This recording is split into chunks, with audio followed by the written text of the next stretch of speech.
एक महिना झालाय दादांच्या जाण्याला.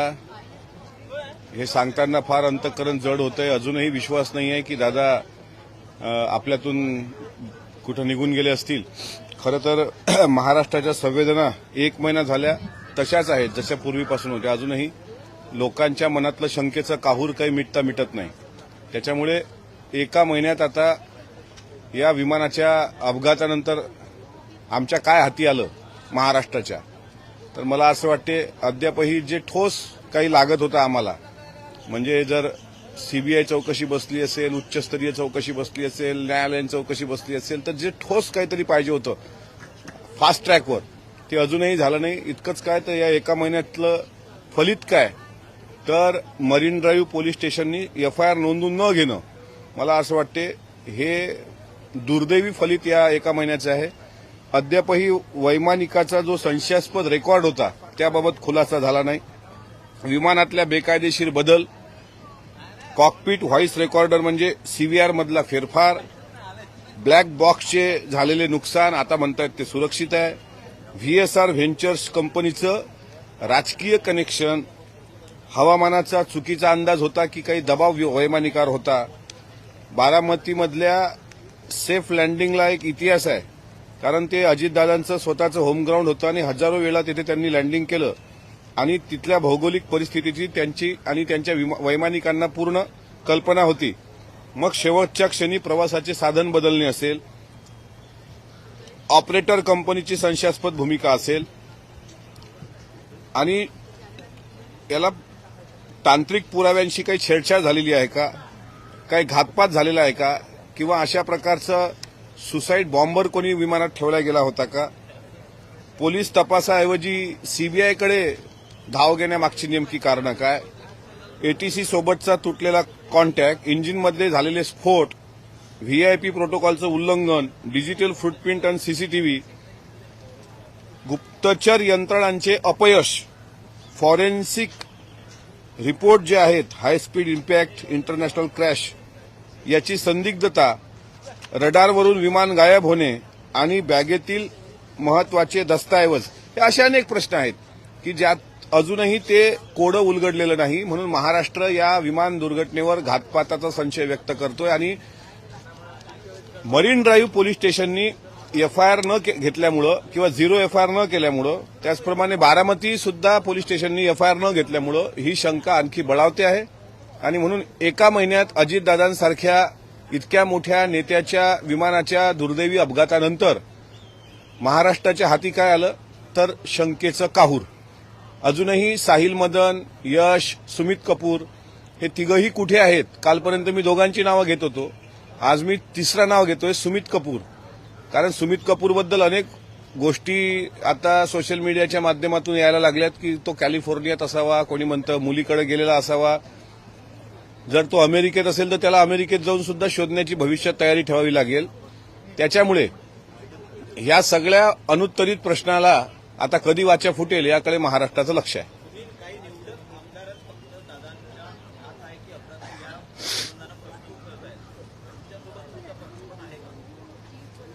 नाही, पक्षाची सुरुवातपासून भूमिका आहे की अजितदादांच्या मृत्यूची सखोल चौकशी झाली पाहिजे. काल स्वतः काही दिवसांपूर्वी आमच्या पक्षाच्या नेत्या, राष्ट्रीय अध्यक्षा आणि उपमुख्यमंत्री सुनेत्रा वहिनी ह्या मुख्यमंत्र्यांना भेटल्या.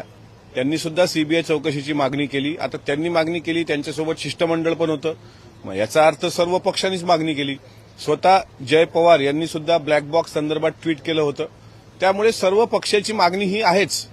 फक्त पत्रकारांसोबत मी जरा मोकळा संवाद साधतो, इतर आमदार मोकळा संवाद साधत नसतील असं मला वाटतं. विलिनीकरणासंदर्भात एक चर्चा समोर येते आहे. एका बड्या नेत्यांनी सांगितलं की हिवाळी अधिवेशनादरम्यान अजित पवारांनी त्यांना चिठ्ठी पाठवली आणि भेटायला आहे असं सांगण्यात आलं आणि तेव्हापासून या विलिनीकरणाच्या चर्चांना सुरुवात झाली. खरंच विलिनीकरण होणार होतं का?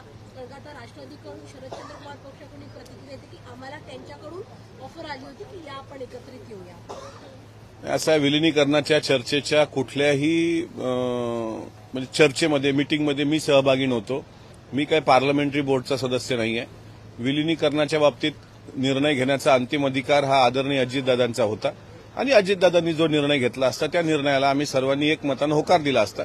त्यामुळे मी त्या पूर्ण घडामोडीमध्ये नव्हतो. त्यामुळे कुठल्या बड्या नेत्यांनी कशी चिठ्ठी दिली याबद्दल मला माहिती नाही.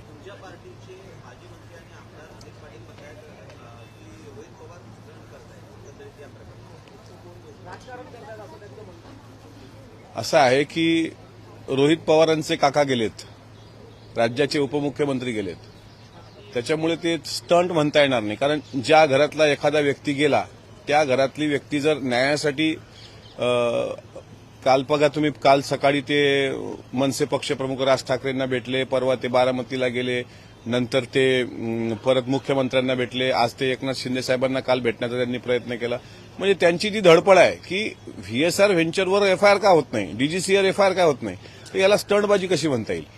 मी याला स्टंटबाजी म्हणता येत नाही. कारण माझं अनिल पाटील साहेबांना विनंती आहे की भावनिकतेनं सगळ्या ह्या गोष्टी आपण पाहिल्या पाहिजे. उद्या मी फिरलोय इकडे, मी पण जातोय, मी पण मुख्यमंत्र्यांची भेट घेतोय, तर तुम्ही अमोल मिटकरी पण स्टंटबाजी करतोय असं म्हणून मोकळं होण्याचं काही कारण नाही.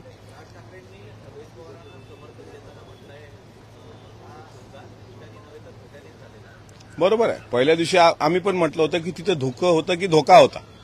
त्याच्यामुळे आज महाराष्ट्राच्या मराठी माणसाचा स्वाभिमान असलेल्या अजितदादांच्या संदर्भात मराठी माणूस म्हणून जो कोणी पुढे येत असेल, जो कोणी त्या गोष्टीला समर्थन देत असेल, त्या गोष्टीचं नक्की स्वागत केलं पाहिजे.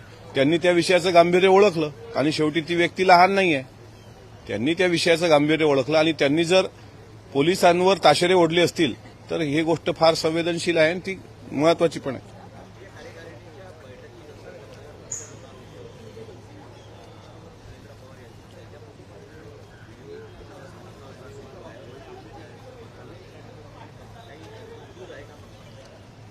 असं आहे, व्हिडिओ जो व्हायरल झाला तो व्हिडिओ मी पण बघितला. त्यात आमच्या पक्षाच्या आमदार सरोजताई अहिरे हे त्यांच्या अवतीभोवती जी एक दोन माणसं होती, त्यामध्ये आमदार सतीश चव्हाण साहेब आणि आमच्या पक्षाचे प्रवक्ते आनंद परांजपेजी. मी जे सीसीटीव्ही फुटेज मी जे पाहिलंय त्याच्यामध्ये सांगतोय की ती दोन लोक तिथे होती आणि ती माणसं पुढे होती. म्हणून त्या सरोजताईंनी असं म्हणलं की आता तुम्ही माणसं आम्हाला कधी दादांपर्यंत पोहोचू दिलं नाही, आता वहिनींपर्यंत स्त्री म्हणून तरी पोहोचू द्या, असं मिश्किलपणे त्यांनी म्हटलं. त्याला राजकीय अँगल लावण्याचा काही आणि कुजबूज असल्याचा काहीच मला वाटतं संबंधच नाही. सर, राज्यामध्ये वेगवेगळ्या जिल्ह्यांमध्ये पोलीस भरती सुरू आहे, मात्र प्रचंड हाल उमेदवारांचे होताना पाहायला मिळत आहे. काल लोकशाही मराठीने मीरा भाईंदरमधली परिस्थिती दाखवली. अक्षरशः रस्त्यावरती मुली देखील ज्या परीक्षेसाठी आल्या तिथे झोपलेल्या होत्या रात्रभर. मला वाटत नाही का व्यवस्थित एक व्यवस्था उभारण्याची गरज आहे. दरवर्षी अशा प्रकारे पोलीस भरती ज्यावेळी होते त्यावेळी अशाच प्रकारे हाल होत असतात. आता हे पोलीस भरतीच्या उमेदवारांचे हाल तुम्ही सांगितले, पण पोलिसांकडे एफआयआर द्यायला जाणाऱ्या आमदारांचे काय हाल मरीन ड्राईव्ह पोलीसवाल्यांनी केले हेही तुम्ही पाहिले. की पोलीस भरतीच्यासाठी जाणाऱ्या मुलांचे होत असलेले हाल आणि पोलिसांकडे न्याय मागायला जाणाऱ्या आमदारांचे होत असलेले हाल, ह्या दोन्ही बाजू सारख्याच आहेत. त्यामुळे पोलीस भरतीचं तुम्ही मीरा भाईंदरचं जे हृदयद्रावक चित्र दाखवलं ते निश्चितच शोभनीय नाही. आणि मला विश्वास आहे की राज्याचे गृहमंत्री त्याला गांभीर्यानं घेऊन त्यासाठी काही ना काही पर्यायी व्यवस्था करतील. सत्र सुरू आहे, परिषदेमध्ये तुम्ही पॉईंट ऑफ इन्फॉर्मेशनच्या किंवा कुठल्या आयुधाच्या माध्यमातून हा प्रश्न मांडणार? आजच पॉईंट ऑफ इन्फॉर्मेशनच्या माध्यमातून हा प्रश्न मी मांडणार.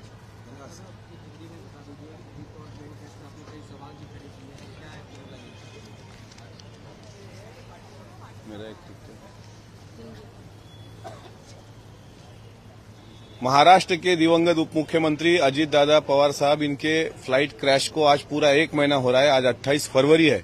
इसी दिन पिछले महीने में एक दुर्घटना हुई थी जिससे पूरा देश सुन्न था. देश में काफी निराशा का चित्र वहां पे दिखा और आज तक 1 महीने तक महाराष्ट्र का कोई भी घर ऐसा नहीं है कि जहां अजीत दादा की यादें आज भी ताज़ी नहीं होगी.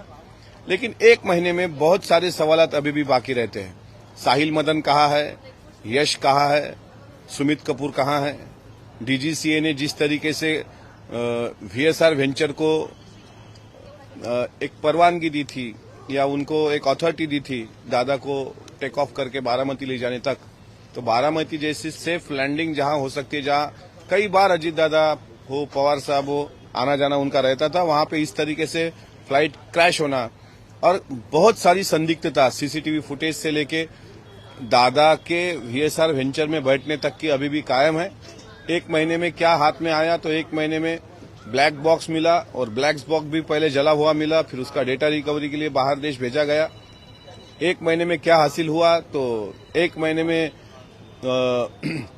उच्च स्तरीय जांच की गतिविधियां और उच्च स्तरीय जांच की जिस तरीके से शब्द दिया गया वो भी अभी तक पूरा नहीं हुआ। 1 महीने में क्या हासिल हुआ, तो इस 1 महीने में अजीत दादा जैसे बड़े नेता के विमान दुर्घटना पर डीजीसीए पर सवाल उठाने के लिए जब 4 विधायक महाराष्ट्र के मरीन ड्राइव पुलिस स्टेशन पहुंचे तो उनको एफआईआर भी नहीं उनका दर्ज हुआ।